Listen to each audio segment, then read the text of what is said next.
Rizka Dujayani. Saya akan menjelaskan alat dan bahan yang digunakan. Yang pertama, di situ ada plastik bening dan ada pinset.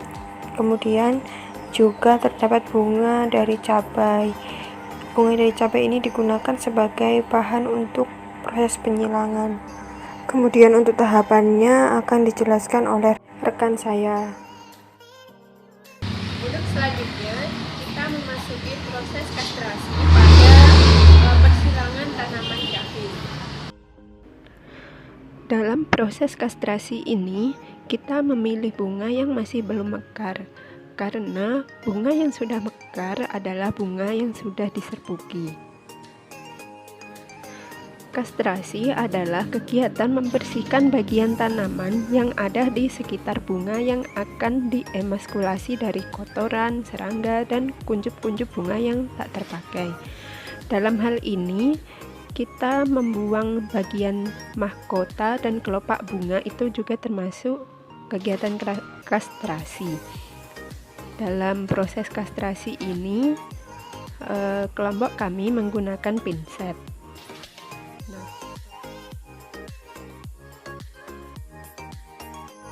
Setelah melakukan proses kastrasi, proses selanjutnya yaitu proses emaskulasi.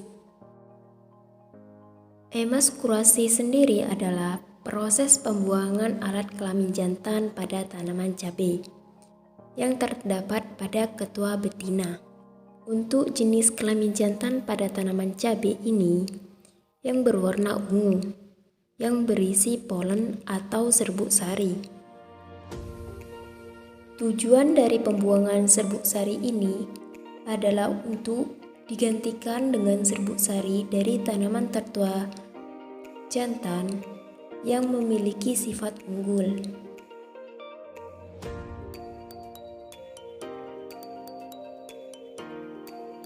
Setelah proses emaskulasi, proses selanjutnya ialah proses polinasi.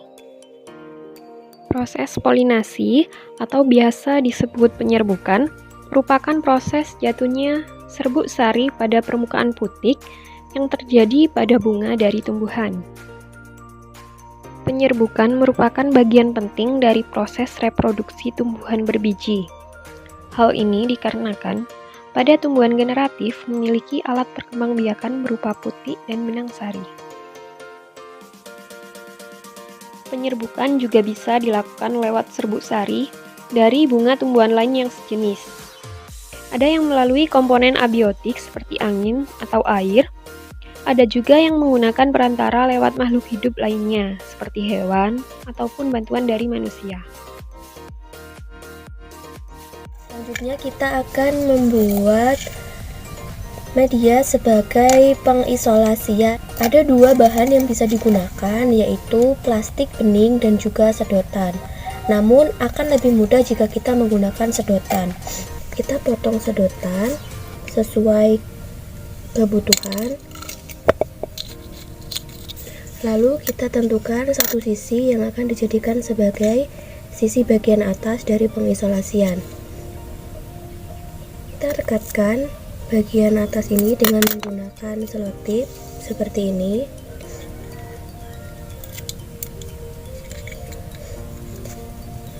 Lalu untuk bagian yang bawah dari sedotan ini kita juga pasang selotip, namun tidak usah direkatkan.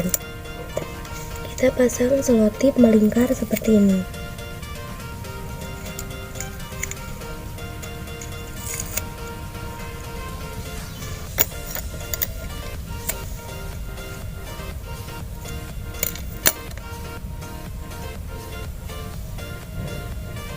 Selanjutnya, kita akan melakukan pengisolasian pada tanaman. Selanjutnya, kita akan melakukan tahap pengisolasian dari tanaman. Bagian yang isolasinya belum direkatkan tadi ditaruh di bagian bawah, lalu kita masukkan seperti ini. Lalu bagian bawahnya kita rekatkan.